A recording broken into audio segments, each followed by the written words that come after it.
धम्मं नमामि संघं नमामि। जय भीम सर्वांना। तथागत भगवान बुद्ध परमपूज्य डॉक्टर बाबासाहेब आंबेडकर यांच्या प्रतिमेला माझे त्रिवार वंदन।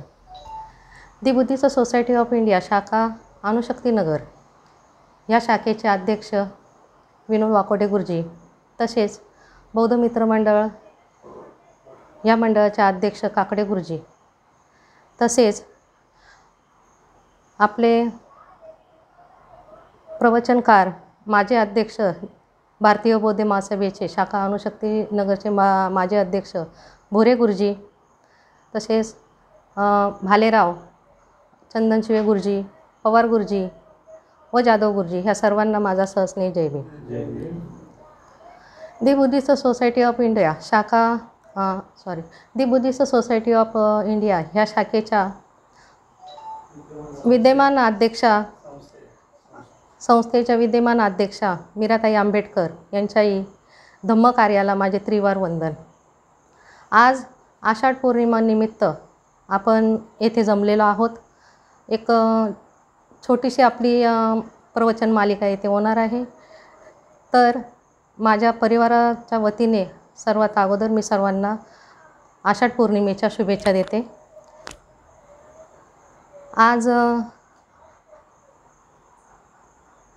आज गुरुपौर्णिमा आजपासून वर्षभर चालू होतो। तर आपल्याला येथे काही कारणामुळे किंवा कोरोनाच्या याच्यामुळे जर आपल्याला जास्त काही हे करता येत नाही, आपण थोडक्यामध्ये आज येथे प्रवचन मालिका घेणार आहोत।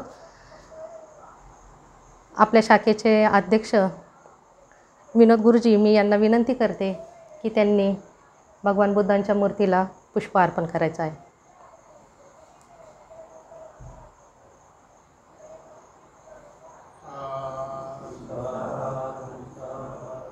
काकडे गुरुजींना मी विनंती करते की त्यांनी बाबासाहेबांच्या मूर्तीला पुष्पहार अर्पण करायचा आहे।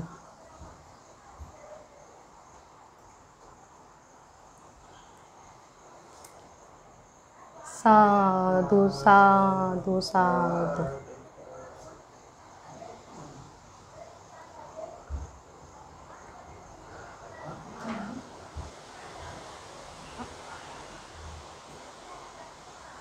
पवार दादांना मी विनंती करते की त्यांनी मेणबत्ती प्रज्वलित करायची आहे।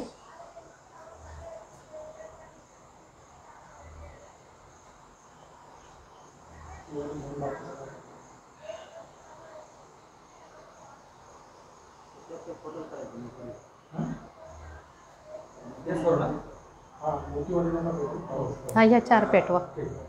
साधू साधू साधू। भालेराव गुरुजींना मी विनंती करते की त्यांनी अगरबत्ती प्रज्वलित करायची आहे।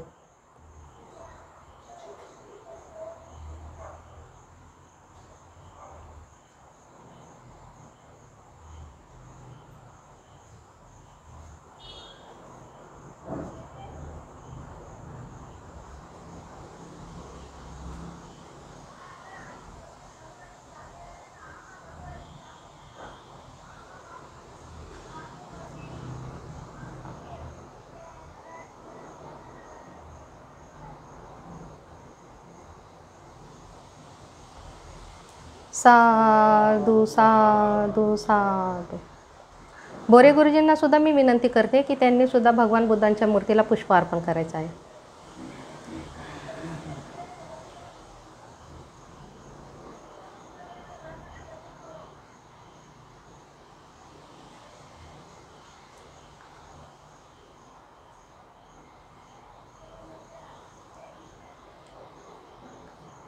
साधू साधू साधू। जाधव गुरुजींना सुद्धा मी विनंती करते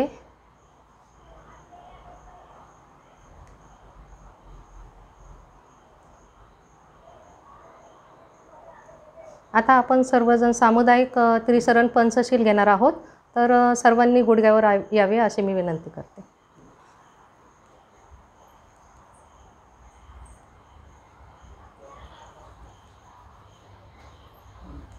बुद्धं नमामि धम्मं नमामि संघं नमामि।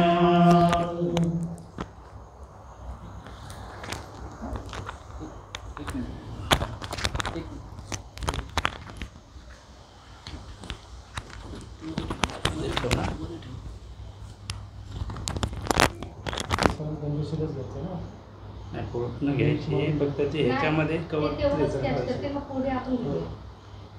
नमो तस्स भगवतो अरहतो सम्मा सम्बुद्धस्स नमो तस्स भगवतो अरहतो सम्मा सम्बुद्धस्स नमो तस्स भगवतो अरहतो सम्मा सम्बुद्धस्स बुद्धं शरणं गच्छामि धम्मं शरणं गच्छामि संघं शरणं गच्छामि द्वितीयंपि बुद्धं शरणं गच्छामि द्वितीयंपि धम्मं शरणं गच्छामि द्वितीयंपि संघं शरणं गच्छामि तृतीयंपि बुद्धं शरणं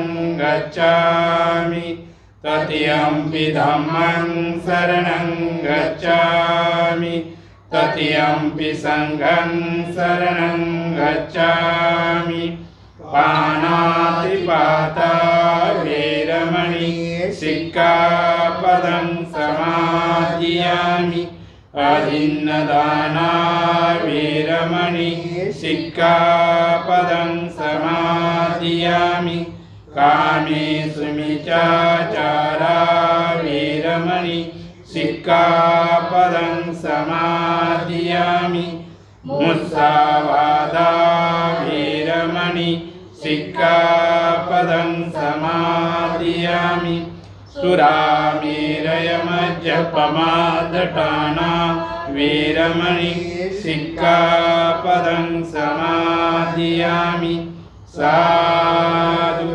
साधु साधु। त्रिसरण पंचशील झालेला आहे, तरी आता वेळात वेळ काढून आज आपल्या कार्यक्रमाला भोरे गुरुजी येथे उपस्थित झालेले आहेत। ते आजच्या आषाढ पौर्णिमेचे महत्त्व व प्रवचन देणार आहेत। तरी मी भोरे गुरुजींना विनंती करते की त्यांनी दीप प्रज्वलित करून आपल्या प्रवचनास सुरुवात करावी।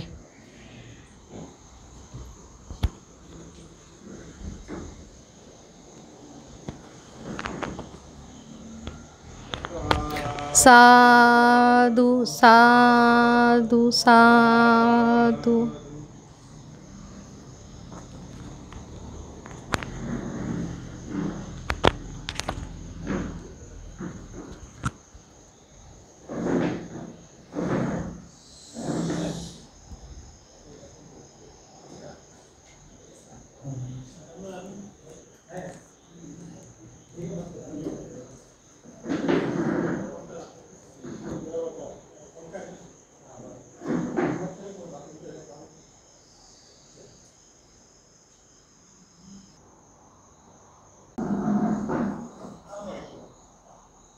या जगामध्ये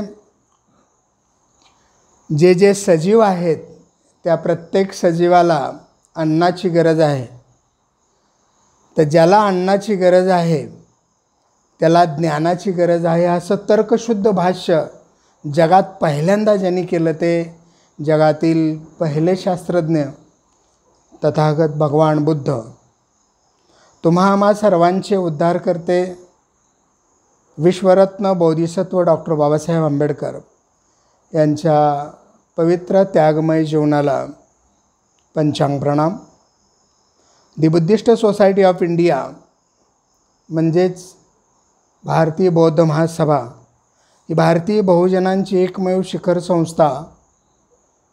या शिखर संस्थेचे दुसरे अध्यक्ष दिवंगत भैयासाहेब तथा यशवंतराव भीमराव आंबेडकर, या संस्थेच्या राष्ट्रीय अध्यक्षा बाबासाहेबांच्या सुनबाई आदरणीय महाउपासिका मीराताई आंबेडकर या संस्थेचे राष्ट्रीय कार्याध्यक्ष बाबासाहेबांचे नातू भीमराव यशवंतराव आंबेडकर, या संस्थेचे राष्ट्रीय प्रमुख सल्लागार श्रद्धेय बाळासाहेब तथा प्रकाश यशवंतराव आंबेडकर यांच्याही कार्याला त्रिवार वंदन.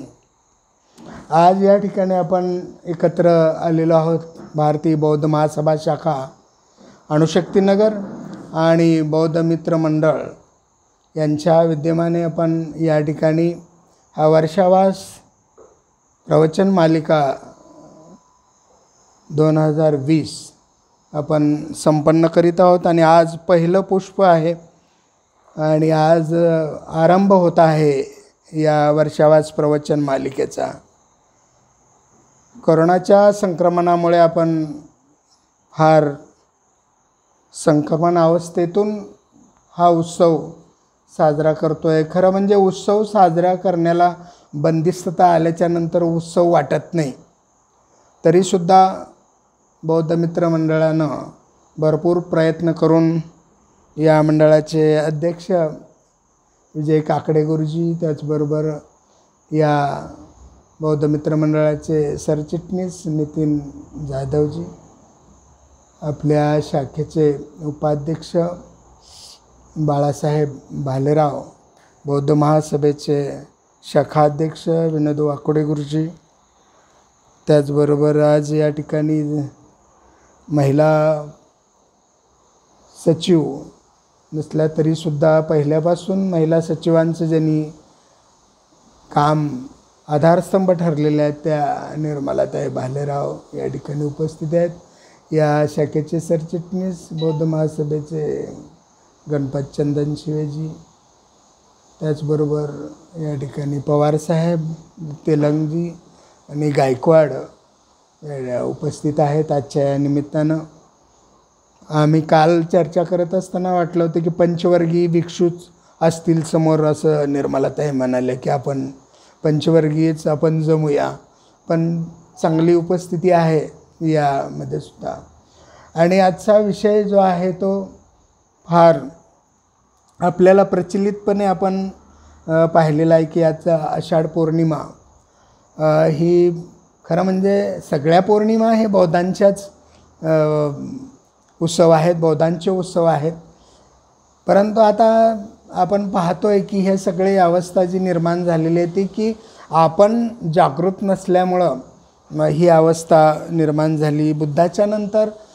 आणि आज आमचा एक ग्रुप आहे धम्मजिज्ञासा ग्रुपमध्ये एक प्रश्न धम्मजिज्ञासा प्रश्न मी गेले मार्चपासून उत्तरासहित देतो आहे.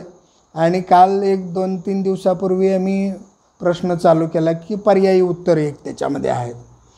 मला वाटतं काकडे गुरुजी आहेत, नितीन, निर्मलाताई, विनोद पण त्या ग्रुपला आहेत. माझ्याकडे जेवढे नंबर होते ते मी स्वतःच टाकून दिलेले आहेत.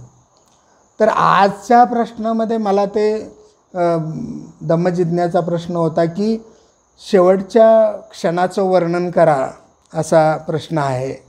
107वा प्रश्न आज मी टाकलेला आहे. आणि मी ते लिहिताना मी त्या कुशीनारामध्ये गेल्यासारखं मला वाटत होतं. म्हणजे आपण जर वाचन बुद्धिझमचं करायला लागलो तर आपण इथे राहतच नाही. त्या लेखकांनी एवढं वास्तववादी लिहिलेलं आहे की आपल्याला त्या भागात घेऊन जातात. ते बिहारमध्ये कुशीनारा कुठे आहे, पावा कुठे आहे, इथं त्या ठिकाणी गेल्यासारखं वाटतं. आणि प्रचलितपणे आजचा जो दिवस आहे आषाढ पौर्णिमा हे आपण काल परवा पाहिलं. सोलापूर जिल्ह्यामध्ये मोठी यात्रा वगैरे त्याच्यावर व्हॉट्सअपमध्ये भरपूर तुम्ही वाचलेलं आहे. पण अगदी वास्तववादीपणा जर आपण बघितला तर किती 2500 वर्षांनंतरसुद्धा बुद्धाच्या तत्वाला खोडण्यासाठी अजूनही प्रयत्न चालू आहेत की आषाढी पौर्णिमेला नवविवाहित मुलीनं नवऱ्याचं तोंडही बघायचं नाही. का तर आषाढी पौर्णिमेला गर्भमंगल धारणा झाली, गर्भमंगलता झाली की त्यामध्ये या पौर्णिमेला सिद्धार्थाचा जन्म झाला आणि तो पुढे जाऊन सम्यक संबुद्ध झाला. आता कोणीतरी आषाढीला असा गर्भमंगल धारणा होईल आणि मग बुद्ध निर्माण होईल म्हणून आताच्या ज्या व्यवस्था आहेत त्या व्यवस्था याकडे लक्ष देऊन आहेत की तुम्हाला सांगितलं जातं की तुमच्या मुलीला की ते महिनाभर तिला माहेरी पाठवायचं, सासरी ठेवायचंच नाही. म्हणजे चुकून जरी एखाद्या मुलीच्या गर्भामध्ये धारणा झाली आषाढी पौर्णिमेच्या दिवशी तर बुद्ध निर्माण होईल की काय अशी प्रतिज्ञाना भीती आहे. आणि म्हणून त्यांनी ही आपल्या मागे एक अंधश्रद्धा लावून दिलेली आहे. पण त्यांना एक साधी गोष्ट कळत नाही, बुद्ध जन्मता कुणी होत नाही. डॉक्टर बाबासाहेब आंबेडकर जन्मता नाही झाले, त्यांनी त्यासाठी स्ट्रगल केलेला आहे. त्यासाठी त्यांनी कितीतरी यातना सहन केलेल्या आहेत. त्यांनी कितीतरी वेळा कितीतरी गुरूंच्याकडे जाऊन हा अभ्यास आणि त्याचं परिमार्जन करण्यासाठी, ते ज्ञान आत्मसात करण्यासाठी कित्येक यातना सहन केलेल्या आहेत. त्यासाठी हे जर आपण वाचलं तर फार फार विज्ञानवादी आहे, पण आपण वाचत नाही. मी तुम्हाला आवर्जून सांगेन, आता मी हा एक ग्रंथ वाचतो आहे, हा श्रीलंकेचा ग्रंथ आहे, जहाँ जहाँ चरण परे गौतम के. हा श्रीलंकन भाषेतला ग्रंथ एका आपल्या भारतीय माणसाने याचं हिंदी रूपांतर केलेलं आहे. आणि बुद्ध ज्या ज्या ठिकाणी गेले, जहाँ जहाँ चरण परे गौतम के, याच्यामध्ये जे वर्णन केलेलं आहे, या वर्णनाच्या नुसार की बुद्धांनी काय सहन केलेलं आहे आपल्याला ह्या बाबासाहेबांनी जास्त दिलं नाही. फार संक्षिप्तपणे बाबासाहेबांनी ग्रंथ लिहिलेला आहे, पण फार मोजकं आणि फार योग्य लिहिलेलं आहे. आपल्याला अवास्तवपणे दुसरं काही दुसरीकडे मन भटकावा असं नाही लिहिलं बाबासाहेबांनी. पण हे अवांतर वाचन करत असताना हा गर्भमंगलाचा जो वप्रमंगल जो सण आहे आज संपतो. तो म्हणजे कपिलवस्तूमध्ये 7 दिवसाचा सण जो आहे वप्रमंगल, हा 7व्या दिवशी संपतो. आणि ह्या 7व्या दिवसाला सुरुवात होत असताना पहिला या सिद्धोधन राजाच्या शेतामध्ये हजारो नांगर चालायच्या, टिपणी चालायच्या. आणि हा वप्रमंगलची सुरुवात, पेरणीची सुरुवात करत असताना राजा पहिल्यांदा तिफन धरतो आणि पहिली मूठ सोडतो. त्याची तिफन जी आहे ती सोन्यानं आणि हिऱ्या मानकानं मोत्यानं मडवलेली 1000वी तिफन असते. आणि एकदाच 1000 टिपणी अशा चालतात. एवढी शेती सिद्धार्थ बुद्धाच्या वडिलांची, शुद्धोधन राजाची होती. म्हणजे किती संपत्ती असेल. आज तुमच्याकडे 4-5 एकर शेती असली तर तुम्ही किती काय काय गाड्या घेऊन माणसं फिरतायत. आणि मग सिद्धार्थाची संपत्ती, राजाची, शुद्धोधन राजाची संपत्ती 1000 एकर एकावेळी नांगर चालत होते आणि एकावेळी टिपणी चालत होत्या. म्हणजे किती संपत्ती असणार त्यांच्याकडे. आणि म्हणून हा जो वप्रमंगल त्याला म्हटलं गेलेलं आहे, हा 7 दिवस सतत यावर्षी, ज्या वर्षी बुद्धाचा जन्म, सिद्धार्थाचा जन्म झालेला आहे, त्या वर्षी 7 दिवस ही राणी महामाया सतत शेतामध्ये जाते आणि दान करते. आणि म्हणून आपण पण आपल्या प्रवचनामध्ये सांगताना आजचा दिवस आहे तो दान पारमिता वाढवण्यासाठी सांगतो. तर राणीसुद्धा 7 दिवस सतत जाते शेतामध्ये आणि मजुरांना आस्थेनं जेवण वाढते. तर कुणाला कपडे नाहीत, कुणाला काही नाही, हे सगळं आवर्जून पाहते आणि ते दान करते. 7व्या दिवशी जवळजवळ 5000 कारशा पण त्यावेळेचे तिनं दान केलेले आहेत त्या दिवशी. आणि अतिशय हर्ष उल्हासाने ती घरी आलेली आहे आणि आंघोळ करून आणि अतिशय सुगंधी वातावरणामध्ये सुगंधी तेलाने आंघोळ करून ती भोजन करून शयन कक्षाकडे चालले असताना संस्कार काय आहेत बघा. संस्कार किती, ह्या संस्काराकडे बघण्याची गरज आहे. म्हणून आपण म्हणतो की बौद्ध धम्मी संस्कारित आहेत, कुणाला वाईट बोलत नाहीत. राजासुद्धा महाराणीला 7व्या दिवशी बोलतो की राणीसाहेब आपल्याला एक विचारायचं होतं म्हणे. तर राणी बोलते की विचारा म्हणे. विचारता काय म्हणे, आदेश द्या मला. मी तुमची राणी आहे. तर नाही नाही म्हणे, मला तुमची परवानगी असेल तर बोलतो, असा राजा महाराणीला बोलतोय 7व्या दिवशी. ती आपल्या शयनकक्षाकडे चालली. तर म्हणे परवानगी कसली विचारता म्हणे, बोला ना काय पाहिजे काय आहे. तर म्हणे आज 7वा दिवस होता वप्रमंगलचा आणि तो संपलेला आहे आणि आज शेवटचा दिवस आहे. तर म्हणे हो आहे आणि शेवटची रात्र आहे, तर आम्ही तुमच्या शयनकक्षामध्ये यावं का, असं राजा विचारतोय राणीला. म्हणजे तो राजा किती संस्कारित आहे. आणि मग त्यांच्याकडून जी मुलं होणार आहेत ती किती संस्कारित असतील, हा संस्काराचा भाग आहे. आणि म्हणून त्या रात्री राजा राणीची परवानगी घेऊन त्या शयनकक्षामध्ये महाराणीच्या जात आहेत. आणि त्यांचा मिलन झाल्याच्या नंतर राणीला झोप लागलेली आहे. त्या झोपेमध्ये शेवटच्या प्रहरामध्ये 3ऱ्या प्रहरामध्ये तिला स्वप्न पडलेलं आहे. त्या स्वप्नामध्ये तिनं पाहिलेलं आहे की तिचा तो पलंग उचलून हा हिमालयावर मानसरोवरच्या तिकडे घेऊन गेला. आता तुम्ही फार फार पुण्यवान भाग्यवान आहात की तुम्हाला हिमालय पर्वत बघायला मिळाला, हिमाचल प्रदेश बघायला मिळाला, जिथं बुद्धाचा म्हणजे महामायेचं स्वप्न ते मानसरोवरच्या तिथे आहे. आणि ही बघा किती संस्कार, म्हणून मी संस्काराची शब्द घेतला की बाबासाहेबांनी हा ग्रंथ लिहिल्याच्या नंतर तुम्हाला तिथपर्यंत जाण्याची व्यवस्था संविधानाच्या रूपानं करून ठेवली.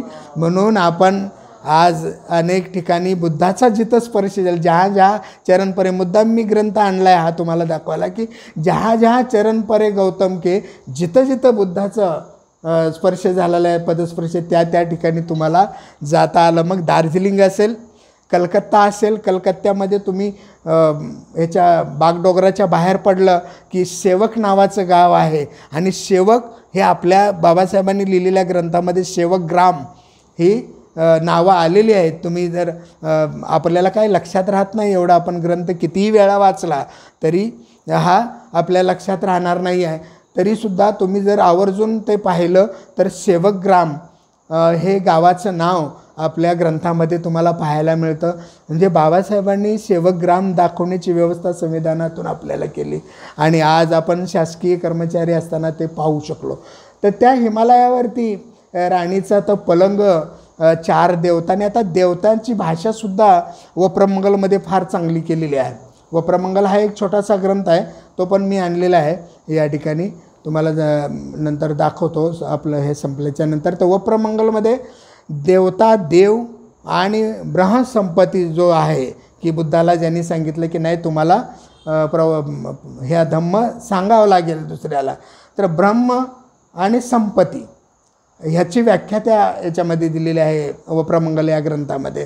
तेव्हा देवताची व्याख्यासुद्धा तशीच आहे की जो चांगल्या पद्धतीनं वागतो, जो सुविचारानं वागतो, ज्याच्या मुखामध्ये चांगले शब्द आहेत, जो कधीच वाईट बोलत नाही आहे, कधी वाईट करत नाही आहे, वाईट पाहत नाही आहे, त्याच्याकडून कोणतंही अकुशल कर्म होत नाही, त्याला देवता त्यावेळी म्हटलेला आहे. आणि अशा 4 देवता ह्या महाराणीचा पलंग उचलून घेऊन गेलेल्या आहेत आणि तिला त्या ठिकाणी तिथल्या त्या देवतांनी म्हणजे स्त्री देवतांनी तिला आंघोळ घातलेले आहे आणि पुन्हा त्या पलंगावरती आणून बसवलेला आहे. तेव्हा एक सफेद हत्ती, जो सुमेध नावाचा हत्ती, येऊन महाराणीला बोलतो की मी आता शेवटचा जन्म घ्यायचं ठरवलं आहे आणि तू माझी माता होशील का, मला तुझ्या गर्भामध्ये जागा देशील का. हे 3ऱ्या प्रहरी पडलेलं स्वप्न आणि तिला ते एकदम ती हो बोलते आणि खडकन जागी होते, तिला जाग येते. ते हा काय स्वप्न आहे, कशा पद्धतीचं स्वप्न आहे. राजा बाजूला झोपलेले आहे, त्या झोपेतून कसं उठवायचं म्हणून सिद्धोधनाला ती उठवत नाही, पण तिला ती रुखरुख राहून जाते. सकाळी उठल्या उठल्या राजाला ती सांगते की हे स्वप्न असं मला पडलेलं होतं. तेव्हा ह्या स्वप्नाचा अर्थ सांगण्यासाठी त्या काळामध्ये स्वप्न काय आहे हे स्वप्न पारंगत लोक त्यावेळी सांगायचे राजांचे. कारण कुणालाही स्वप्न पडलं तर सामान्य माणसं आजही आपण पाहतो की आजच्या अवस्थेमध्ये आपल्याला किती चांगली ट्रीटमेंट मिळते आणि मोठ्या लोकांना किती ट्रीटमेंट मिळते याच्यावरून आपण ओळखू शकतो की त्या काळच्या राजा महाराजांचे स्वप्न म्हणजे काहीतरी त्याला अर्थ असायचा. म्हणून त्यावेळी स्वप्न पारंगत माणसं होती. ते स्वप्न पारंगत माणसं त्यावेळी 8 ब्राह्मणांना त्यावेळी बोलवलेलं होतं. आणि बांधवांनो, आम्हाला सांगायला फार गर्व वाटतो, स्वाभिमान वाटतो.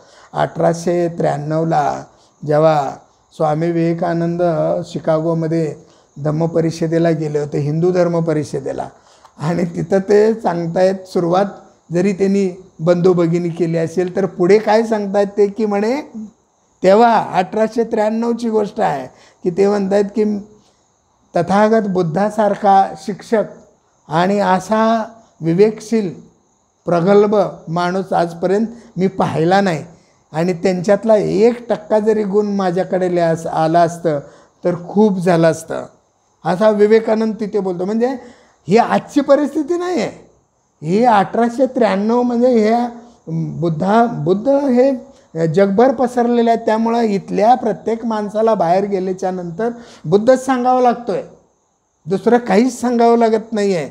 व्हिएतनामसारखा देश आहे, छोटासा आपल्या महाराष्ट्र एवढा देश आहे, 20 वर्ष अमेरिकेबरोबर भांडत होता, झगडत होता, लढाई करत होता. 20 वर्षांनी तो जिंकला. तेव्हा त्या तिथल्या पंतप्रधानाला विचारलं पत्रकारांनी की तुम्ही एवढे छोटेसे आहात आणि एवढ्या महाबलाढ्य देशाशी झगडत होता 20 वर्ष, ते पण ही ताकद आली कुठून तुम्हाला? तेव्हा तो पंतप्रधान बोलला की म्हणे मी एका नेत्याचं आत्मचरित्र वाचलं आणि मला ही ताकद मिळाली. तर म्हणे कोण आहे तो नेता? तर म्हणे भारतातला नेता आहे डॉक्टर भीमराव आंबेडकर. त्यांचं मी प्रवचन वाचलं. ते तर जन्मभर विषमतेवादी व्यवस्थेशी लढले, मी फक्त 20 वर्ष लढलो म्हणे. पण ते तर पूर्ण जीवनभर लढले आणि ते मी ऊर्जा घेतली आणि मी माझा देश जिंकून आणला. कालांतरानं तो पंतप्रधान वारला, परंतु त्यांचा विदेश मंत्री इथे आला भारतामध्ये.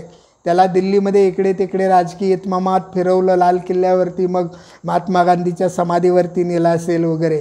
पण तो म्हणतो की भीमराव आंबेडकरांची समाधी कुठे आहे? व्हिएतनामचा परराष्ट्रमंत्री बोलतो की भीमराव आंबेडकर यांची समाधी कुठे आहे म्हणे. ते सगळे बुचकाळ्यात पडले की ह्याला कसं माहिती? म्हणजे ज्या गुरुचा शिष्य आणि गुरु हे कुठे आहेत? जगभर आहेत, नुसत्या भारतात नाही, तर बाबासाहेबसुद्धा जगभर आहेत. आणि मग त्यांना इथे दादरला चैत्यभूमीवर आणावं लागलं. आणि चैत्यभूमीवर आणल्यानंतर त्यांनी बाबासाहेबांना वंदन केल्यानंतर तिथली माती आपल्या बॅगमध्ये भरून ठेवली. मग ते शासकीय माणसं म्हणाल की ही माती कशाला घेऊन जात आहे म्हणे. ते म्हणतात की बाबासाहेब आंबेडकरांना इथे दहन केलेलं आहे, म्हणजे ह्या मातीमध्ये त्यांचा कण आहे, त्यांच्या बुद्धीचा कण याच्यामध्ये आहे, त्यांच्या शरीराचा कण या मातीमध्ये आहे. ही माती नेऊन मी माझ्या व्हिएतनामच्या शेतामध्ये टाकणार आहे की माझ्या देशामध्ये असे सुपुत्र जन्माला यावेत म्हणून. केवढं काय काय संस्कार आहेत या गुरु शिष्यामध्ये, आणि याच्याकडे आम्ही पाहत नाही. आणि म्हणून त्या 8 ब्राह्मणांनी, जे 8 ब्राह्मण होते, राम, ध्वज, लक्ष्मण, मंत्री, कौंडिन्य, भोज आणि सुयाम आणि सुदत्त, हे 8 ब्राह्मणांनी त्यावेळी भविष्य वर्तवलं की म्हणे राजा तुला सुपुत्र होणार आहे. तो सुपुत्र असा असणार आहे की तो जर संसारामध्ये राहिला तर चक्रवर्ती राजा बनेल, पण त्यानं जर संसार त्यागला तर मात्र तो सम्यक संबुद्ध बनेल आणि पुऱ्या जगाला मार्ग दाखवेल असा. तर ही आजच्या दिवसाची की पहिली महत्त्वपूर्ण घटना आहे की असा एक सुपुत्र जन्माला येण्यासाठी राणीच्या गर्भामध्ये गर्भमंगलता निर्माण झाली. गर्भमंगल हे झालं की त्या दिवशी गर्भ राहिला, आणि तो मंगल दिवस आहे की त्या दिवशी जो जन्मलेलं बाळ आहे, सिद्धार्थ आहे, तो सम्यक संबुद्ध झाला. आणि पुढे जाऊन अनेक त्यावेळच्या तत्ववेत्यांनी त्यांच्याविषयी भविष्य वर्तवलं. त्याच्यामध्ये कपिल मुनींचं भविष्य होतं की तो चक्रवर्ती होणार नाही, काय नाही, तो संबुद्धच होणार आहे. आणि मी त्यावेळी नसणार म्हणून ते रडले बाळाला, त्या सिद्धार्थाला पाहायला आल्याच्या नंतर. म्हणजे एवढी संस्कारता सिद्धार्थामध्ये निर्माण झाली होती की आई किती दानपारमिता, आईने किती दानपारमिता बघितलेली आहे.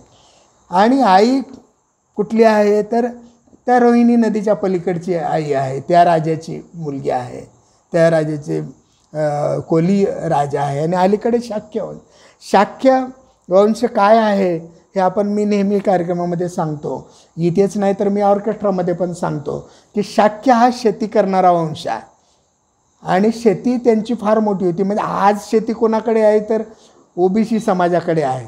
म्हणजे मग सिद्धार्थ हे ओबीसी होते त्या काळातले. हजारो एकर शेती त्यांची. म्हणजे आजची शेती आज 70, 80, 90, 100 एकर शेती कोणाकडे आहे तर ओबीसी माळी समाजाकडे आहे. आणि ते लोक खरे बुद्धाचे वंशज आहेत.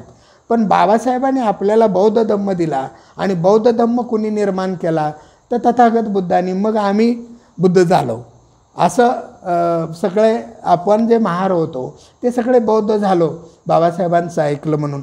तेव्हा ही पहिली घटना आहे. तर अशा घटना आपण प्रचलित असलेल्या 4 घटना बघतो की गर्भमंगल दिन आहे, या दिवशी सिद्धार्थानं ग्रहत्याग केला. त्याचबरोबर धम्मचक्र प्रवर्तन दिन आणि वर्षावास आरंभ दिवस, असं आपण 3-4 आपल्याला प्रचलित माहिती आहेत. परंतु तसं पाहिलं तर आजच्या दिवशी जगामध्ये पहिल्यांदा पाली भाषेतून उपदेश दिला गेला. जगात पहिल्यांदा धम्म उपदेश, तो पण नुसता उपदेश नाही तर धम्माचा उपदेश. जगातील पहिलं धम्मचक्र प्रवर्तन 2500 वर्षापूर्वी. तेव्हा कोणीही धम्मचक्र प्रवर्तन की हे पहिलं धम्मचक्र प्रवर्तन आहे आणि ते पहिलंच आहे, ही एक घटना आहे. तर धम्मशासनाची सुरुवात झालेली आहे. धम्मशासन बुद्धांनी सुरुवात केली. त्या बुद्धांनी धम्म स्थापन केल्याच्यानंतर त्यांनी नियम बनवले. संघाला कोणकोणते नियम पाहिजेत आणि माझ्यानंतर कोणते गौण आहेत ते पण काढून टाका म्हणून बुद्धांनी जाताना सांगितलं. परंतु धम्मशासन निर्माण झाली ती जगातली पहिल्यांदा निर्माण, म्हणून ती एक घटना आहे. जगातील पहिला वर्षावास आहे आजच्या दिवशी. त्याचबरोबर स्त्रियांना प्रथम धम्मदीक्षा बुद्धांनी दिली आणि तो दिवस आजचाच होता, म्हणजे आषाढ पौर्णिमेचाच होता. खऱ्या धम्माचा उदय आजच्या दिवशी झालेला आहे. आणि पहिली धम्मसंगीतीसुद्धा बुद्धाच्या नंतर आषाढी पौर्णिमेलाच निर्माण झालेली आहे. त्याचबरोबर मानवासाठी विशुद्ध मग्ग, जो विशुद्ध मार्ग आहे, तो मार्गसुद्धा आजच्या दिवशीच पहिल्यांदा सांगितला गेला. अशा अनेक घटना आहेत त्या ह्या पौर्णिमेच्या आहेत. आणि म्हणून ही पौर्णिमा फार महत्त्वाची पौर्णिमा आपण मानतो की आपल्याला चांगलं वागण्यासाठी सुरुवात करणारा हा दिवस. आणि ग्रहत्याग आपल्या सर्वांना माहिती आहे की शाक्य आणि कोली या 2 राज्यामध्ये आजसुद्धा आपण पाहतो की 2-2 गटामध्ये किती स्पर्धा आहे. तर मग त्या काळामध्ये शाक्य आणि कोली यांच्यामध्ये मोठी स्पर्धा असणार. आणि संघ निर्मिती आणि संघाचे नियम, बुद्ध 20 वर्षाच्या नंतर संघामध्ये गेल्याच्या नंतर सतत ते काम करत आहेत. 5-6 वर्षे ते सतत संघामध्ये जात आहेत. परंतु कालांतरानं एक अशी घटना घडते की त्या रोहिणी नदीचं पाणी शाक्य शेतीला किती वापरायचं आणि कोली शेतीला किती वापरायचं, त्या लोकांनी किती घ्यायचं आणि शाक्य लोकांनी किती घ्यायचं, याच्यामध्ये वाद निर्माण होतो. आणि एवढा वाद निर्माण होतो की संघामध्ये त्याची चर्चा झाल्याच्या नंतर युद्धाची परिस्थिती निर्माण होते. बघा, आपण जर पाहिलं तर आज पण पाण्याचा प्रश्न सुटलेला आहे का? म्हणजे 2500 वर्षापासून जो प्रश्न आहे तो संपलेला नाही. बाबासाहेबांनी त्याचीच पुनरावृत्ती इथं केली आणि महाडचा तलावाचा संग्राम केला. 2500 वर्षापूर्वी पाण्याचा प्रश्न, म्हणजे तेव्हाही पाण्याच्या प्रश्नामुळं बुद्धाला ग्रहत्याग करावा लागला. आणि या ठिकाणी सुद्धा बाबासाहेबांना मोठा संग्राम करावा लागला. त्याच्या अगोदर 100 वर्ष 1868ला महात्मा फुलेंना पाण्यासाठी आपला हौद खुला करावा लागला अस्पृश्यांसाठी. म्हणजे पाण्याचा प्रश्न तेव्हापासून आहे. बाबासाहेबांनी 1942ला मंत्रिपद मिळाल्याच्यानंतर काय केलं? पहिलं तर भाकरा नांगल धरण बांधलं सतलज नदीवरती. हिराकडू धरण बांधलं दामोदर व्हॅली. काय केलं बाबासाहेबांनी, आसाम आणि ओडिसा या 2 राज्यामध्ये महापूर याची महानदी, त्या महानदीवरती त्या हिराकूडच्या ठिकाणी दामोदर व्हॅली निर्माण केली त्यांनी. आणि त्या दामोदर व्हॅलीमधून दोन्ही राज्यांना समान पाणी कसं द्यायचं याचं पण परिमार्जन त्या ठिकाणी व्यवस्थापन करून ठेवलं बाबासाहेबांनी घटनेमध्येच. म्हणजे बाबासाहेब यांनी 1942च्या नंतर भारत स्वतंत्र झालेला आहे, पण 1942लाच बाबासाहेब मंत्री झाले होते आणि दुसरा कोणीही मंत्री झाला नाही. किती होते बॅरिस्टर त्यावेळी, पण कुठल्याही बॅरिस्टरला इंग्रजांनी बोलवलं नाही, बाबासाहेबांनाच का बोलवलं त्या काळामध्ये. आणि बाबासाहेबांनी मंत्रिपदाचा कसा वापर केला हे जर आपण वाचलं तर आज आपण पाहतोय हा बोनस मिळतोय आपल्याला, ग्रॅज्युटी आहे, आपल्याला PF आहे, आपल्याला पगाराची व्याख्या काय आहे पगाराची, हे सगळं मिळून पगार आहे. घरभाडा आहे, महागाई भत्ता आहे, अमका आहे, तमका आहे, CC आता आपण पाहतोय, सगळं हे मिळून पगार मिळतो. ही भाषा परिभाषा व्याख्या पगाराची बाबासाहेबांनी करून ठेवली. म्हणून आता युनियन भांडून काय काय मागतात आपल्याला हे अजून सगळं माहिती नाही. ज्याला जास्त घटना माहिती आहे, संविधान माहिती आहे, तो चांगला नेता बनतो. म्हणून बाबासाहेब आपल्या सगळ्या पोरांना त्यावेळी म्हणायचे मुलांना की तुम्ही वकील का बनत नाही, वकील बनल्यानंतर निदान काहीतरी संविधान माहिती पडतं. म्हणून बाबासाहेब आपल्या प्रत्येक 10वी झालेल्या मुलाला म्हणायचे वकील का बनत नाहीस, इंजिनियर का बनतो. म्हणजे हे प्रमाण जे आहे, ही वाक्यता जी आहे ती बाबासाहेबांची आपण बघायला पाहिजे, आपण याच्याकडे डोळसपणे बघायला पाहिजे. आणि म्हणून त्या संघामध्ये हा वाद निर्माण झाल्याच्या नंतर पाण्याचा वाद की बुद्धांनी म्हणजे सिद्धार्थांनी शक्य संघाचा सदस्य असताना त्या संघामध्ये चर्चा निर्माण झाली. त्या चर्चेमध्ये आपण बुद्ध नंतरसुद्धा म्हणतायत की वादविवाद झाले पाहिजे, परंतु वाद कुणाशीही कायम राहिला नाही पाहिजे, सुसंवाद झाला पाहिजे. आणि बुद्धांनी मग सिद्धार्थांनी त्या काळामध्ये संघामध्ये विरोध केलेला आहे की पाण्यावरून आपण 1-2 माणसं, त्यांची 2 माणसं आणि एक त्रयस्थ माणूस 5वा हे करून आपण हा वाद मिटवूया पाण्याचा. पण युद्धाची परिस्थिती नको आहे. आज युद्ध झालं तर त्यातून दुःख निर्माण होणार आहे, दुःखासाठी पुन्हा युद्ध होणार आहे. म्हणून बुद्ध म्हणतायत की दुःखाचा समुदाय आहे. तेव्हा ही परिस्थिती निर्माण झाली ती पाण्यामुळं. आणि मग त्यांनी विरोध केला म्हणून संघाने सांगितलं की तू नियमाचं पालन करत नाही आहेस, तुला आम्ही पहिल्यांदा नियम सांगितले होते, संघाचे नियम नाही पाळले तर त्याला काय शिक्षा आहे. हे 5 प्रकारच्या शिक्षा त्यावेळी त्यांनी सांगितलेल्या होत्या. त्या शिक्षा तुमची संपत्ती जप्त केली जाईल, तुमच्यावरती बहिष्कार टाकला जाईल किंवा देहदंडाची शिक्षा असेल किंवा देश सोडून जावा लागेल. अशा 4-5 शिक्षा त्यावेळी सांगितल्या होत्या की तू जर संघाचे नियम नाही पाळले तर. आणि तू संघाचा नियम पाळत नाही म्हणून तुला मग आता शिक्षा करावी लागेल.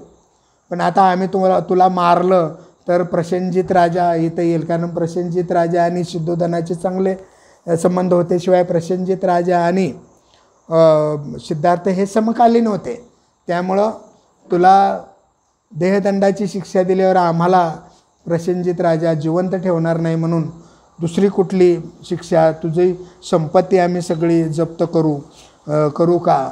तेव्हा सिद्धार्थ म्हणाले की माझ्या आईवडिलांची संपत्ती जप्त करू नका, या वयामध्ये त्यांना तो त्रास नाही, मी तुम्हाला विरोध केलेला आहे, मला शिक्षा भोगावी लागेल, त्यांना शिक्षा करू नका. आणि म्हणून सिद्धार्थ ठरवतात की मी ग्रहत्याग करतो. आणि तीसुद्धा त्याची पण तुम्हाला भीती वाटत असेल, प्रसेनजित राजा तुम्हाला जर काही शिक्षा करणार असेल तर मी नुसता ग्रहत्याग करत नाही तर मी संन्यासी बनतो, संन्यासी होतो.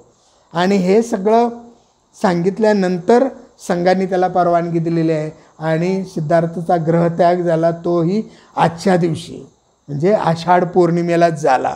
कालांतराने ह्या सगळ्या घटना घडलेल्या आहेत, परंतु त्या आषाढ पौर्णिमेलाच झालेल्या आहेत. बघा, विचार करा, आज आपल्याला जर इथे अनडिसिप्लिन वागलो, आपण आपल्या आस्थापनेमध्ये अनडिसिप्लिन वागलो, एखादी इन्क्रिमेंट कमी केली तर आपल्याला किती दुःख होतं किंवा होणार आहे म्हटल्यानंतर किती भीती वाटते.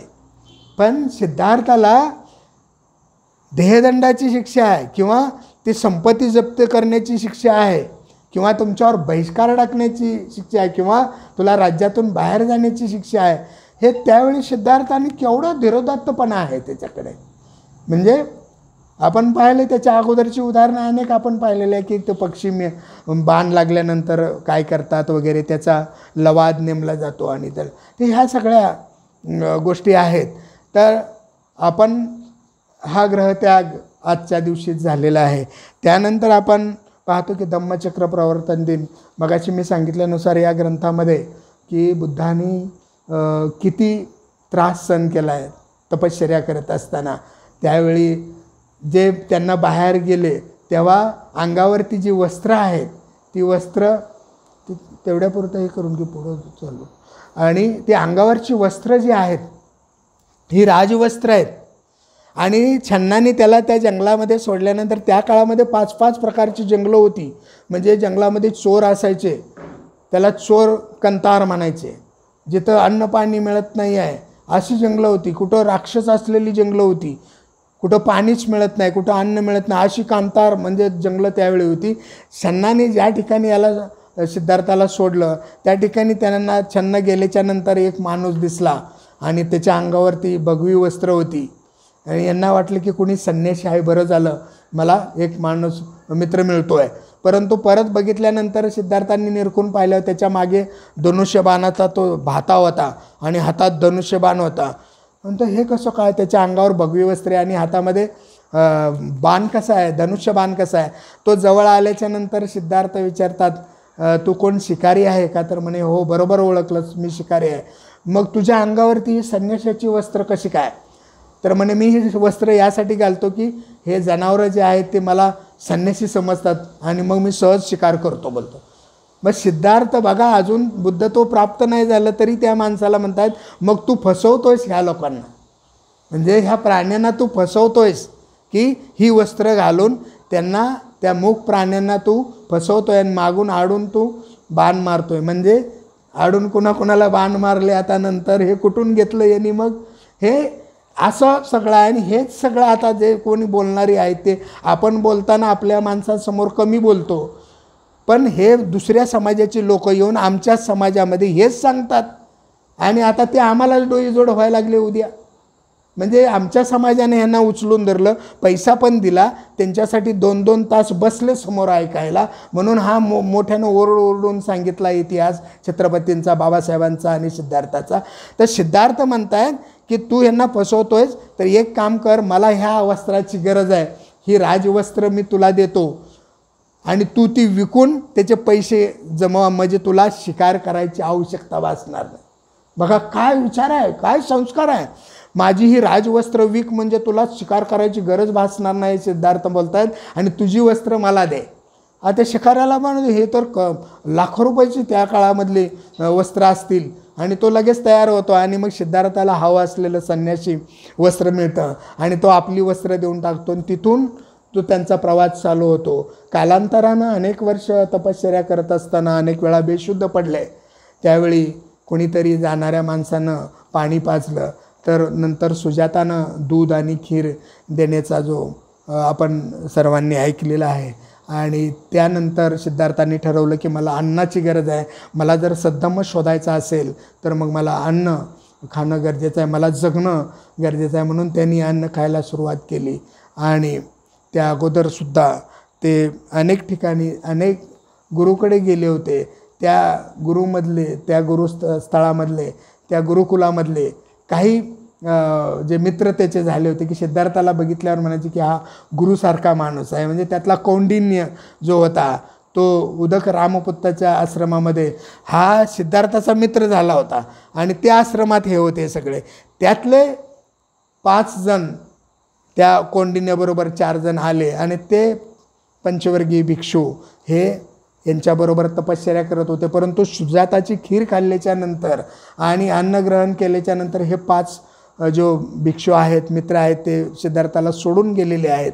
आणि ते गेल्याच्या नंतर सिद्धार्थाला काही कालांतरानंतर हे ज्ञान प्राप्त झालेलं आहे. त्यानंतरही 6 आठवडे त्यांनी आपल्याला मिळालेल्या ज्ञानाचे रिव्हिजन केलेलं आहे की हे ऐका, हे असं ऐका. मग हा वेगवेगळा भाव निर्माण होतो, तो निर्भाव कसा करायचा आहे, आणि मग आपण थंड गरम हे सगळं मनाचे भाव कसे निर्माण होत आहेत, त्याच्या विरक्तपणे आपल्याला कसं राहायचं आहे, हे सगळं समाधी ज्यावेळी आलार कलामने त्याला शिकवलेली होती समाधी, त्याचं परिमार्जन सिद्धार्थांनी या आपल्या तपश्चर्येमध्ये केलेलं आहे.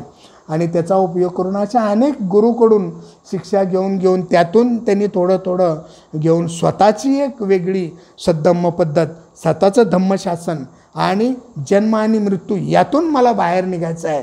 आलार कलामला सुद्धा ते म्हणाले की मला हे एवढंच नको आहे, समाधी तुमची साधना इथपर्यंत ठीक आहे, परंतु मला जन्म आणि मृत्यू या दुःखातून बाहेर निघण्यासाठी सद्धम्म शोधायचा आहे.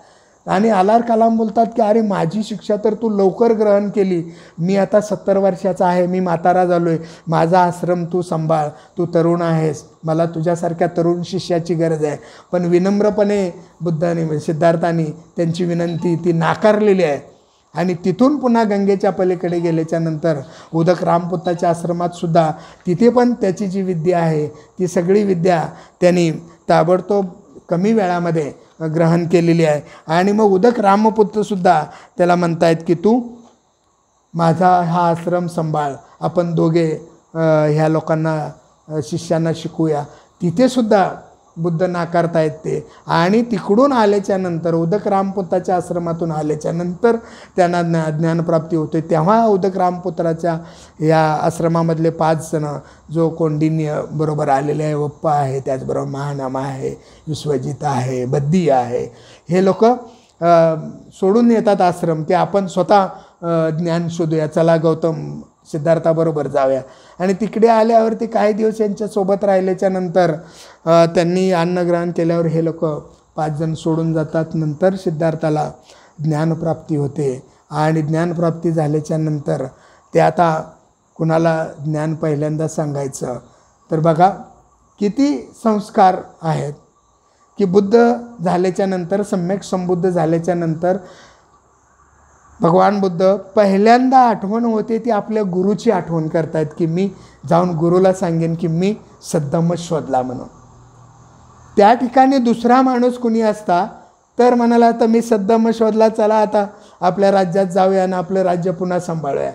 परंतु सिद्धार्थांनी एकदा ठरवलं की ठरवलं, म्हणजे डिसिप्लिन. बाबासाहेबांनी बुद्धाचं हाय तत्त्व घेतलं की डिसिप्लिन घेतलं, की मी हे ठरवलं की ठरवलं, संपलं, त्याच्यामध्ये दुमक पुन्हा माघार घ्यायची नाही. म्हणजे बाबासाहेबांनी बुद्धाच्या पावलावरती पाऊल ठेवत असताना कधीही एकही शब्द वाईट आपल्या मुखातून काढला नाही. म्हणजे त्यांनी बुद्धाला फॉलो केलं. आणि या एवढ्या सगळ्या राजकीय लोकांच्या बरोबर त्यांचे युक्तिवाद होत होते, परंतु कधीही वाईट शब्द त्यांनी तोंडातून काढला नाही. आपल्या जे पण सांगायचं आहे ते फार आपल्या तत्वयुक्त पद्धतीनं ते स्वतःच्या जेवढा अभ्यास त्यांचा होता त्यांचा एवढा अभ्यास कोणाचाच नव्हता. त्यामुळं की त्यांना त्यांचे जे युक्तिवाद चालायचे ते युक्तिवाद कुणालाही खोडता येत नव्हते.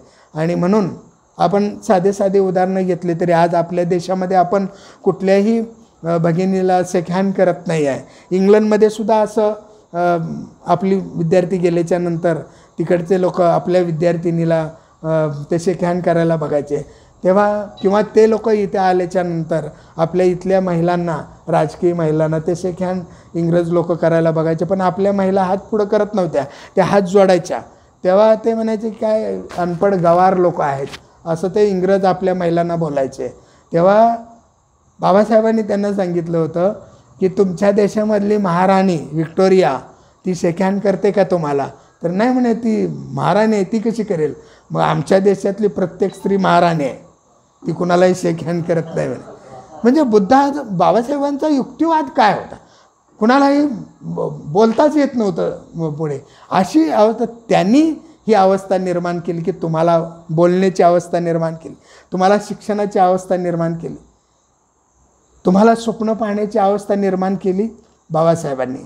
आणि म्हणून बुद्धाला ज्ञानप्राप्ती झाल्याच्या नंतर बाबासाहेबांनी त्यांना फॉलो केल्याच्या नंतर आज आपण पाहतो त्यांना बोधिसत्व बोलतो ते त्यामुळे बोलतो. तेव्हा बुद्धाला ज्ञानप्राप्ती झाल्यानंतर ते पहिल्या आपल्या गुरुला आठवतात आणि ते आहेत का बघतात, पण दोन्ही गुरु तिन्ही गुरु त्यांचे आलार कलाम नव्हते, भारद्वाज नव्हते, कपिल मुनी नव्हते, उदक रामपुत्त नव्हते तेव्हा. मग कुणाला सांगायचं आता, माझा धम्म कुणाला कळेल, लोकांना हा कळणार नाही, एवढा महान धम्म आहे. आणि मग नुसताच मी कशाला सांगत फिरू म्हणून त्यांनी ते नकारार्थी जेव्हा त्यांचं मन तयार झालं तेव्हा ब्रह्मसंपत्ती, ब्रह्म सुविचार, संपत्ती संग्रह असलेला, सुविचाराचा ज्याच्याकडे संग्रह आहे असा माणूस ब्रह्मसंपत्ती, तो येऊन सांगतो की म्हणे नाही भगवान तुम्हाला हा धम्म सांगावा लागेल. आणि मग सिद्धार्थ निघतात आणि ते ज्यावेळी सारनाथला येतात तेव्हा त्यांना दिसतं की आपले जे 5 मित्र आहेत ते या बागेमध्ये आहेत, मर्गदाय वनामध्ये आहेत. ते हरणाचं वन होतं. त्या वनामध्ये ते आल्याच्या नंतर कोंडिनी हा वयस्कर आहे, सिनियर आहे त्यांच्यामध्ये, त्या 5 जणांमध्ये. ते सगळे कोंडिनीला म्हणतात की आपण याला भाव द्यायचा नाही, त्याला रिस्पेक्ट द्यायचा नाही, की त्याला वंदनही करायचं नाही, त्यांना बसायला आसन द्यायचं नाही, हातपाय धुवायला पाणी द्यायचं नाही, असे सगळे ठरवतात. कोंडिनीला सांगतात. कोंडिनी हा ज्येष्ठ उपासक आहे, ज्येष्ठ संन्यासी आहे. परंतु जसजसे बुद्ध येत आहेत तसे ह्यांच्या मनामध्ये वेगवेगळे रंग यांच्या मनामध्ये भरत होते, वेगवेगळे विचार यांच्या मनामध्ये येतात की आता तो फेल झाला असेल, त्यानं अन्न ग्रहण केलं, मग आता पुन्हा आपल्याकडे आलेला आहे, ह्याला काही ज्ञानप्राप्ती झालेली नसेल आणि म्हणून तो आता आपल्याकडे आलेला आहे वगैरे, असं त्यांच्या मनामध्ये विचार येतात. पण बुद्ध जसे जसे यांच्या जवळ येत आहेत तसतसे हे लोक त्यांच्याकडे आकर्षित होत आहेत. आपण सुद्धा आज पाहतो की आपल्या समाजामध्ये सुद्धा जे शिक्षित आहेत, जे चांगलं बोलतात, की मुद्देसूद बोलतात, त्यांच्याकडे आपण आकर्षित होतो की फार सुंदर बोलत आहेत, फार चांगली माहिती सांगत आहेत, केवढा अभ्यास केला आहे वगैरे, आपण असं आकर्षित होतो. मग त्या काळामध्ये बुद्धाच्या प्रती काय झालं असेल? बुद्ध सम्यक संबुद्ध, कुठल्याही प्रश्नाचं त्यांच्याकडे सगळ्या प्रश्नाचे उत्तर किंवा त्यांच्याकडे समस्याच कुणीही घेऊन आला तरी त्या समस्या राहत नव्हत्या, त्यांच्या बाजूला बसून समस्या सुटत होत्या. म्हणजे काय असतील बुद्धाचं ते त्यांचं तेज जे आहे, त्या तेजामुळे ते लोक हळूहळू त्यांच्याकडे आकर्षित होत गेले. आणि त्यांनी कुणी पाणी आणलं, कुणी त्यांना बसायला आसन टाकलेलं आहे, तर कुणी कापड दिलेलं आहे हातपाय पुसायला. आणि बुद्धांनी त्या ठिकाणी त्यांना जे मार्गदर्शन केलेलं आहे तो आजचा दिवस आहे. आणि त्याला धम्मचक्र प्रवर्तन म्हटलेलं आहे. की आजच्या आषाढी पौर्णिमेलाच त्यांनी पहिला उपदेश दिला, तो पाली भाषेमध्ये. मगाशी मी म्हटल्यानुसार की पाली भाषेतून पहिल्यांदा धम्मशासन बुद्धांनी सांगितलं. त्यातले पहिले हे 5 जे भिक्षू आहेत आणि हे पंचवर्गीय भिक्षू, यांना पहिला धम्म सांगितला, म्हणून आज धम्मचक्र प्रवर्तन दिन आहे. आणि मग आषाढनंतर आत्ताही आपण बघतोय की पाऊस चालू होता. त्या काळामध्ये किती पाऊस असेल, 2500 वर्षापूर्वीची जी गोष्ट आहे ती त्याच भागातली आहे. मगाशी मी म्हटलं की हिराकूड आणि जी दामोदर व्हॅली आहे ती त्या बिहार, आसाम, ओडिसा ह्या राज्याकडलीच ही बाब आहे. की तेव्हा किती पाऊस असेल, काशी उत्तर प्रदेशामध्ये, बिहारमध्ये किती पाऊस असणार. आणि मग ही त्यावेळी प्रथा चालू झाली की आपण वर्षावासामध्ये पावसाच्या दिवसामध्ये एका ठिकाणी वास करूया. आणि मग त्या दिवशी बुद्धांनी ठरवलं की तो दिवस होता की आषाढी पौर्णिमा, की आजपासून आपण वर्षावास संपन्न करायचा, तो आरंभ करायचा, तो आजचा दिवस आहे. या दिवशी पंचवर्गीय भिक्षूंना धम्मदीक्षा दिल्याच्या नंतर आणखीन एका यश नावाच्या फार श्रीमंत मुलाची दीक्षा पण झालेली आहे. आणि तो तर आत्महत्या करायला निघालेला होता वगैरे.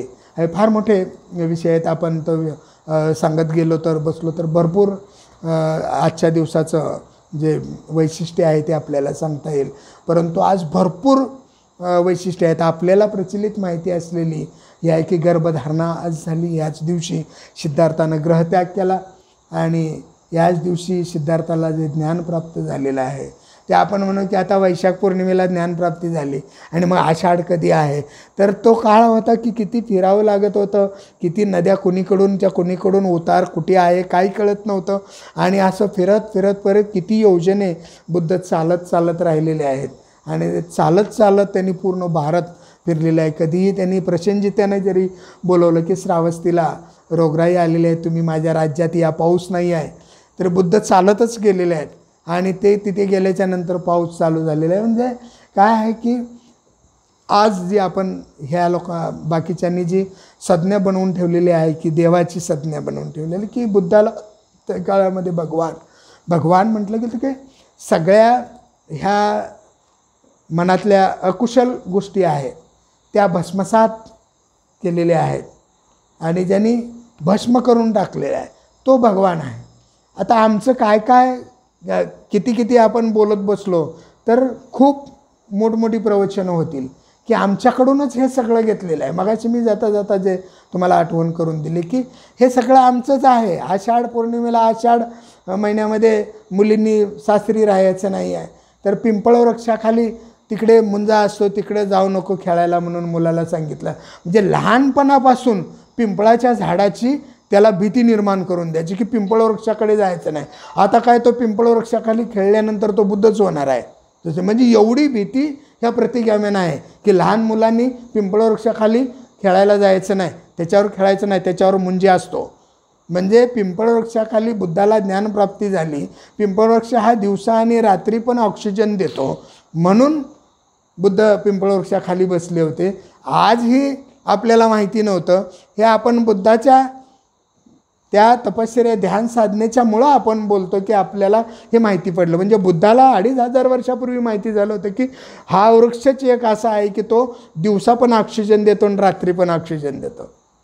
बाकी सगळे झाडं आहेत ती दिवसा ऑक्सिजन देतात, रात्री कार्बन डायऑक्साईड देतात.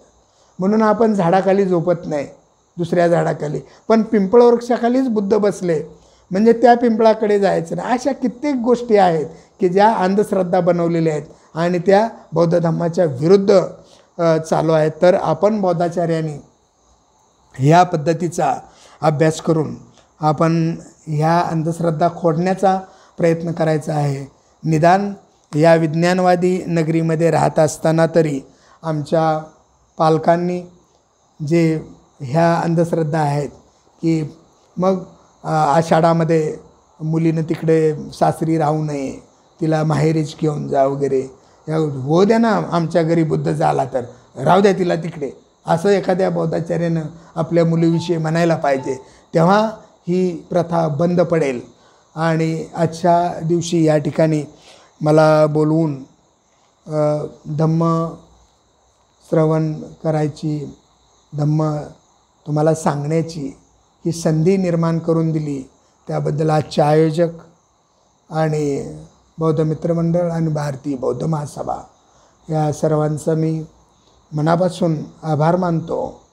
आणि आजच्या या संक्रमण अवस्थेमध्ये सुद्धा आपण सर्वजण या ठिकाणी उपस्थित राहिलात आणि भारतीय बौद्ध महासभेनं आणि बौद्ध मित्रमंडळानं हा प्रारंभ सुरुवात आजची आवर्जून आपला संस्कार आहे हा, आणि हा संस्कार आपण लक्षात ठेवून तुम्ही सर्वांनी चालू केलात त्याबद्दल भारतीय बौद्ध महासभा अध्यक्ष सेक्रेटरी, त्याचबरोबर बौद्ध मित्रमंडळाचे अध्यक्ष आणि सेक्रेटरी आणि सर्व उपासक आपल्या सर्वांचं मनापासून आभार मानतो. आपल्या सर्वांना धन्यवाद देतो आणि या ठिकाणी थांबतो.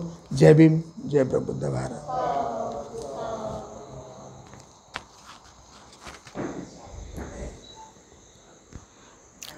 आज बोरे गुरुजींनी छान असं प्रवचन आपल्याला दिलेलं आहे. बरीच माहिती मिळाली आहे त्यांच्या प्रवचनातून. तरी शाखेच्या वतीने आम्ही त्यांचं अभिनंदन करतो आहोत. शाखेचे अध्यक्ष विनोद वाकोडे गुरुजी त्यांचं एक पुष्प देऊन स्वागत करतील अशी मी त्यांना विनंती करते.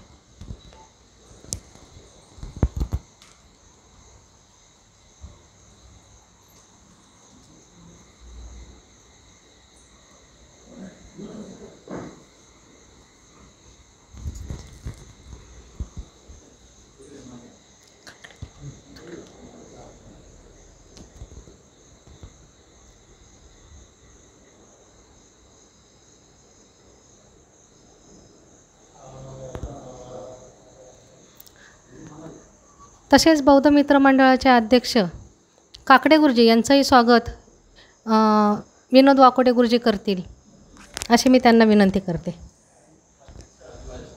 त्यांच्या सहकार्यामुळे आजचा कार्यक्रम येथे छान असा राबवण्यात आलेला आहे.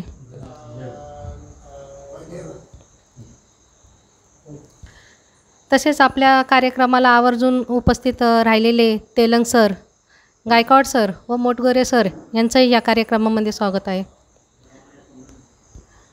तसेच शाखेच्या वतीने प्रवचनकार बोरे गुरुजी यांना दान देण्यात येत आहे, तरी त्यांनी येथे यावे.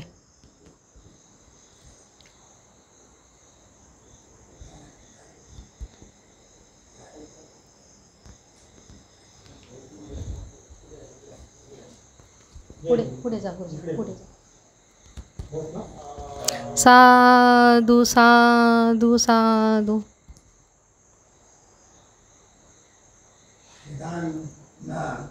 भारतीय बौद्ध महासभेच्या अध्यक्षांनी स्वीकारावं गावासाठी.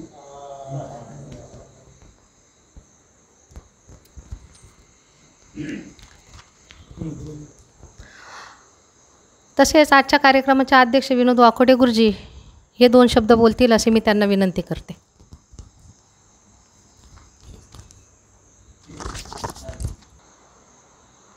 विश्वाला शांतीचा संदेश देणारे महाकारुणी तथागत गौतम बुद्ध, बोधिसत्व डॉक्टर बाबासाहेब आंबेडकर, त्यांच्या कार्य व गुणांना पंचांग प्रणाम.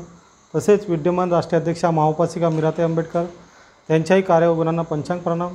तसेच इथं उपस्थित असलेले आज आषाढी पौर्णिमा, त्याच्यानिमित्त इथं सगळे जमलेले आणि विशेष आम्हाला ज्यांनी खरोखर मोलाचे सहकार्य केले, बौद्ध मित्रमंडळाचे अध्यक्ष आणि तसेच आता याचे चित्रीकरण जे होत आहे, खरोखर त्यांनी म्हणजे खूपच आम्ही तर हे करण्याचं ठरवलं नव्हतं, कारण की नवीन टेक्नॉलॉजी होती. जाधव सर त्यांनी आम्हाला खूप मोलाचं सहकार्य केलं.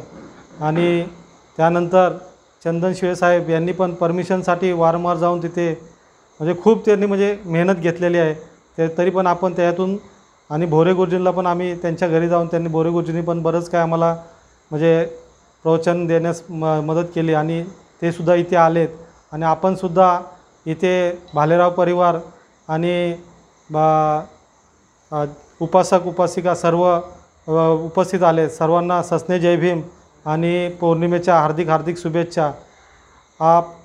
गुरुपौर्णिमेच्या निमित्त आपल्याला गुरुजींनी जे सांगितलं आहे, खरोखरच भोरे गुरुजी बोलतील तेवढं कमीच आहे, कारण वेळेच्या अभावी आपल्याला शॉर्ट अँड स्वीटमध्ये निपटायचं आहे. तरी पण भारतीय बौद्ध महासभेने पण सुद्धा आपला चैत्यभूमीहून गुगल मीट्स ॲप म्हणून त्यांनी चालू केलेलं आहे. आता पुढच्या गुरुवारीसुद्धा आहे, तरी पण त्याच्यात आपण सहभागी होऊ शकता.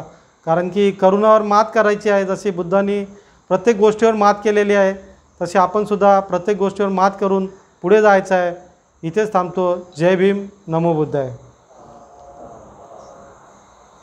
विशेष म्हणून आज खरोखर वर्षावास प्रवचन मालिकेची ज्यांनी सुरुवात केलेली आहे, आमच्या भालेरावताई, त्यांनी खूप सूत्रसंचालन खूप चांगल्या पद्धतीने केले आहे. आणि त्यांना आम्ही काही म्हणजे पूर्वसूचनाही नव्हती दिली, पण त्यांनी वेळेवर तयारी केलेली आहे. हे खूप त्यांचं म्हणजे विशेष सहकार्य लाभलेलं आहे. त्याबद्दल मी सगळ्यांचे आभार मानतो. जय भीम. यानंतर शरणार्थी होईल आणि कार्यक्रम. नास्ति मे शरणं मह्यं बुद्धो मे शरणं वरं एतेन सज्जवज्रेण होतु मे जय मङ्गलं. नास्ति मे शरणं मह्यं धम्मो मे शरणं वरं एतेन सज्जवज्रेण होतु मे जय मङ्गलं.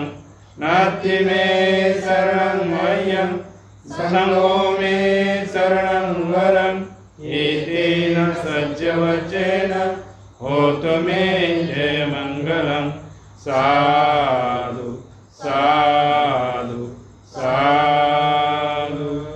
बुद्धं नमामि, धम्मं नमामि, संघं नमामि. जय भीम, नमो